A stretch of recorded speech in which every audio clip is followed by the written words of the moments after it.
listed as questionable, but I just don't see how if you can get shoulder pads and a helmet on, I don't know how you're going to play that game. But what a great game that will be Sunday night. I mean, it's really basically win and you're in, right? And I think Andrew Luck has won 10 straight games over the Tennessee Titans. So, there's that going for them. And, the Colts, we talked about all year how young they are. You just hope they don't shrink in that moment. I don't think they will. I don't think Frank Reich will have them shrinking at all. I really like the Colts to get down there to Tennessee and keep this roll going and find a way to win. The Titans have kind of been up and down all year. If they don't have their Mariota at 100% and they're able to shut down Derrick Henry, and I love Darius Leonard, with his ability to tackle. He leads the NFL in tackles and by a lot. I think he's got 155 of them, and the next closest tackler has, is 20 behind him or so. So what a great year he's had, and if he can, if they can find a way to slow Henry down, I think the Colts will win this game on the road and march right into the playoffs, first round, probably in Houston, a rematch down in Houston, opening weekend of the playoffs. Talk about goosebumps, huh? Yeah, you're not allowed to bring up the tie. Rick Riggin, you're up. What's up, sir? Yeah, I agree with that. I think the Colts are going to go down that.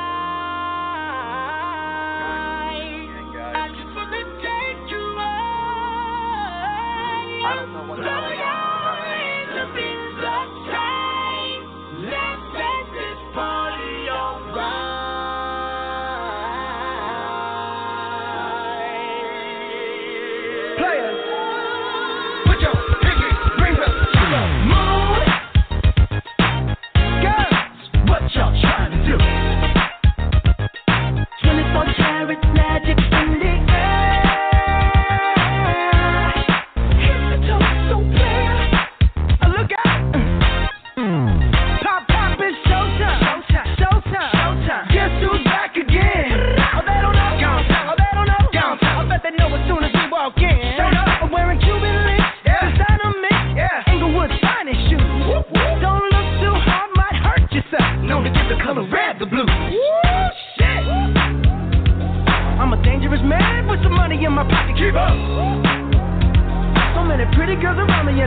Guys, I am so sorry. I apologize to our audience.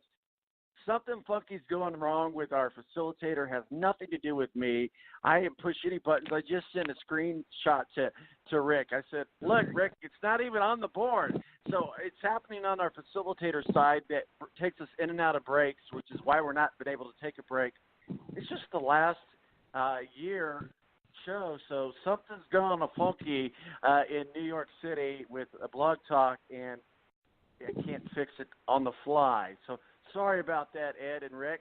But go right ahead with your conversations. I mean, we got to break out in a little flash mob dance, 24 karat gold every now and then, don't we? Go ahead, Rick.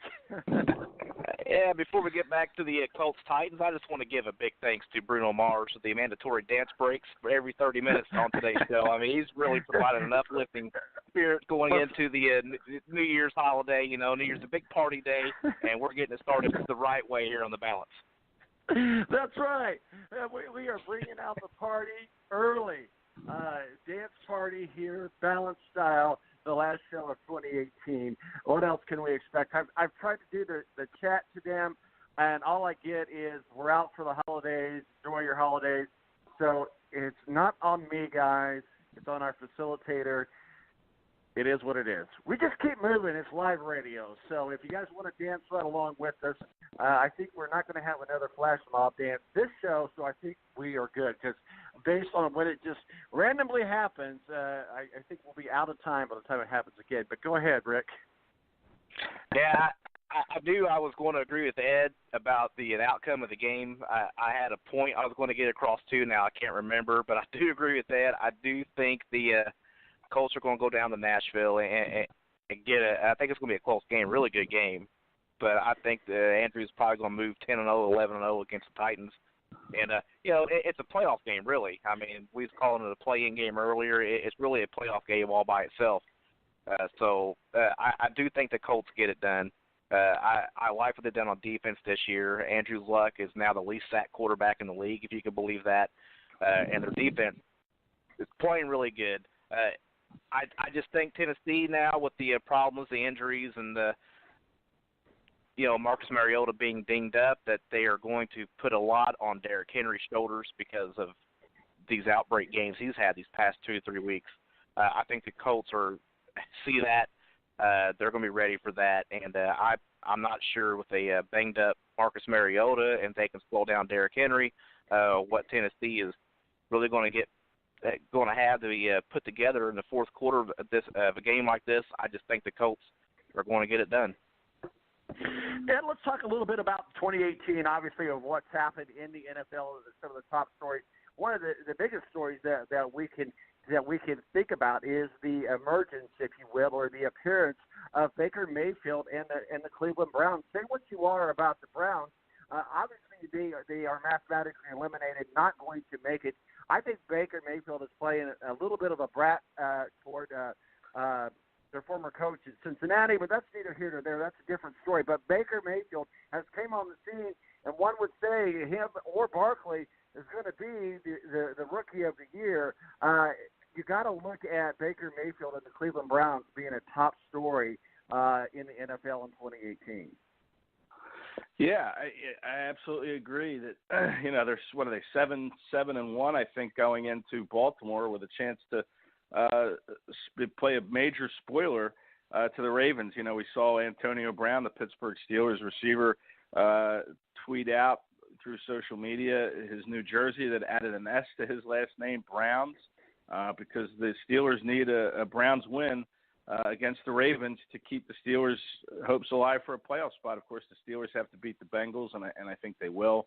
But the Browns have a chance to finish with a winning record, which is really incredible, and really ignite that fan base in the off season and give them a lot to look forward to over the next few months. Baker Mayfield's a huge story. Could be offensive rookie of the year with Barkley. I think I would vote for Barkley at this point. But look at the Colts though. Getting back to the Colts, what a great story of the year they've been in the NFL. They started the year 1-5. And here they are 9-6, right? And with a chance to go to the playoffs. I mean, that's just a terrific story. And Frank Reich, he, in my opinion, he could be coach of the year. I know there's some other coaches out there. Matt Nagy with the Bears, another great story.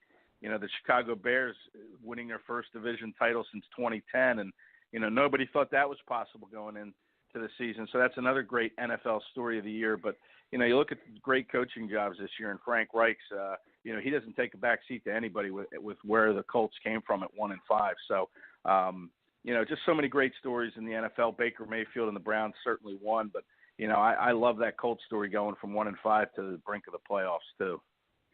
Let's talk a little bit about the Bears and the Vikings. My lady is a huge Vikings fan next to the Colts. In fact, she's flying up to Minneapolis this afternoon to be with friends for New Year's. But the Vikings can either go in and play. I mean, the Bears could go in and play the Vikings and say, hey, we're just going to rest our starters. If we win, we win. We're going to meet you first game in the playoffs. Or the Bears decide, hey, you know what? We just totally want to chop the head off of these Vikings that are a pain in our side. We're just going to go in and play full force. If you're the Vikings, how do you prepare for the Bears? Or if you're the Bears, what is your plan for the Vikings? Well, two different game plans. The Vikings have to prepare all out. They have to win this game to get in the playoffs. And if you're the Bears, it's kind of a weird situation to be in. They really control who they can play in the first round of the playoffs, depending, of course, on how the Rams and the 49ers game turns out. I know Nagy has said that they're going to play this game to win, but if they look up at the scoreboard and see the Los Angeles Rams are leading the San Francisco 49ers 20-3 or something at halftime, I think you're going to see Nagy kind of pull some of his starters out in that second half, because if you're Matt Nagy and the Bears, who would you rather play right now in the first round of the playoffs? Would you rather play the Minnesota Vikings, who have really kind of underachieved this year? Kirk Cousins hasn't been what they had hoped he would be when they signed into that mega contract in the offseason? Or would you rather face the Philadelphia Eagles, who, if they were to win on Sunday, will have won 5 of their last 6 games and are playing as well as they have all season? And, they have the magic man, Nick Foles, at quarterback. So if you're Matt Nagy and the Bears and you see the Rams are up, because if the Rams lose to the 49ers, we know that the Bears with a win could elevate to that number 2 seed and get a first-round bye. And then that would drop the Rams to the 3rd seed, and they would have to play on that opening weekend of the playoffs. But, what are the odds that the 49ers – I know they've been a tough out lately, but what are the odds that the 49ers going into L.A. And beating the Rams? So, there's going to be some major scoreboard watching in that game. They all start at 4:25, which is a great move by the NFL. So nobody has an advantage or disadvantage knowing the outcome of a game that may have taken place at 1 o'clock. If Nagy sees that the Rams are up by a lot, in the first half or early third quarter, I think he's going to kind of back off, pull his starters, because I think he'd rather play the Vikings too in the opening round of the playoffs rather than the Philadelphia Eagles. Well, the NFL, being the NFL, they should have moved it to 4:20 instead of 4:25. You see what I did there, Rick? Why do you call me out because of your weed references? I'm just saying, I didn't want to call Ed out. Somebody had to get my weed reference. I don't smoke weed. I'm not a weed advocate. I'm just saying it's legal in a lot of states, and the NFL seems to have an issue with it. So it would have been funny if they made it 4:20. So that's my weed reference for the week. We'll keep going with that. We'll start with Rick, with you, with the NFC picture. Obviously, your Lions are in the NFC, not a component for the playoffs, but certainly had some sparks. You got to wonder what Patricia is doing. Is he a bearded man with a pencil in his ear? Is he crazy like a fox? You don't know week to week. So talk to us a little bit about your Lions. Obviously, it looks like the Saints are going to represent the NFC right now, and the Super Bowl could be the Rams. I said a long time earlier that it could be the Rams. I would like to see the Eagles be there, but I don't see that happening. But let's look at the NFC picture. Your Detroit Lions, Matt Patricia, and what are your thoughts on 2018 in the NFC? Well, Black Monday is actually on New Year's Eve this year, so I think he's really got to be worried because they're not going to fire him after 1 year. Not how, huh? I said they're not going to fire him after 1 year. I'll tell you what, man. I want Jim Caldwell back, and I'm not the only Lions fan that feels that way. This is ridiculous. Get rid of a guy that's taken you to the playoffs the last 3 years for this. And here's another thing, too.